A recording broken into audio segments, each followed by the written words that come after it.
I've seen hundreds of videos and posts of moms talking about how important it is to get your pink back after having kids. And although I can definitely appreciate the concept, I find the idea to be incredibly toxic. If you're new here, my name's Mikkel and I'm a mom to 3 little boys, and I would like to talk about why I think we should throw out the term getting your pink back and come up with something new. From a young age, I always knew that I dreamed of being a mom. I dreamed of the loud chaos and the sticky kisses and the spit up down my shirt and knowing that my arms were home for somebody. And I was blessed to grow up with an incredible mom that taught me the beauty that can be found in the chaos of motherhood. I obviously didn't know my mom before she became a mom, but to me it just seemed like she totally had found herself within motherhood and that she thrived in being able to play and bring out her inner child and to love us. And I recognized how blessed I am that that's how I was raised and that not everybody gets that. So I knew from a young age that if it was possible for me that I wanted to go to college and that I wanted to become a mom. And thankfully, I met my husband while I was in college, and we both saw the world the same way, and we both knew that having children was a big priority for us. And I was blessed to become a mother at 22.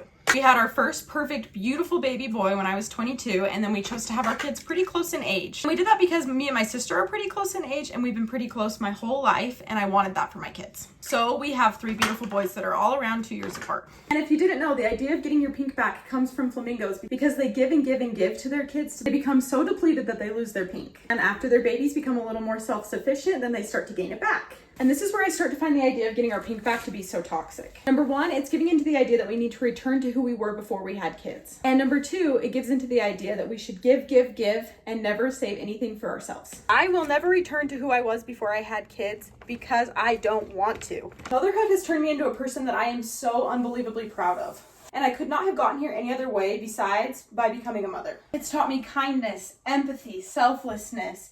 It's taught me to be so much more self-assured, less embarrassed when I want to have fun. And as my mom always says, it has taught me to put more child into my adulthood and try to put less adult into my child. And the idea of getting my pink back leads me to believe that I would have to become the person that I was before. And that would undo the incredible transformation that has made me into the woman I am today through motherhood. Which leads me to my second point, that mothers are led to believe that they need to give and give and give until they have nothing left and they become completely depleted, and that's what makes a good mother. Running ourselves into the ground like that makes it so that we can't show up for our kids in the way that we need to, in the way that we want to. They say motherhood takes a village because it was never meant to be us running ourselves into the ground until we have nothing left to give. As mothers, we should be teaching our kids the importance of self-care and the importance of showing up for us first.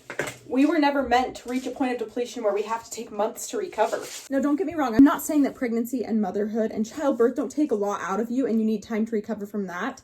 I'm saying that once our children are here, we shouldn't be giving so much of ourselves that we have nothing left in our own cup. We should be leading by example by showing our kids that the best way to show up for others is to first show up for yourself. And that may look different for different moms, and it may look different day to day. What matters is that you're showing up for you, whether it's little or big. You just give what you can to yourself first so that you can then give to others. It's like the story of the 10 virgins in the Bible. You can't give oil to somebody else if you don't have oil for yourself. And that is why I have decided to reject the idea of getting my pink back altogether. I'm going to continue to show up for myself first, and I'm going to continue to transform into the woman that I was made to be. I'm not waiting for my kids to grow up to do it. I'm doing it alongside them. And in doing so, I'm finding so much joy and peace through motherhood. As a mom to 3 boys, I'm never going to get my pink back. I never lost it. Instead, I'm going to find my blue.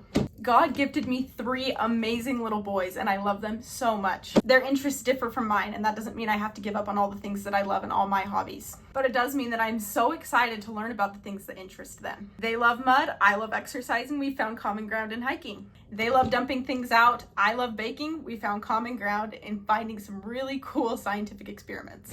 And did you know baking is a chemical reaction? So sometimes they help with that. My life is not something I'm waiting to get back to once my kids are grown. I'm living it now. And I want you to do it alongside with me. So like and subscribe and we'll do it together.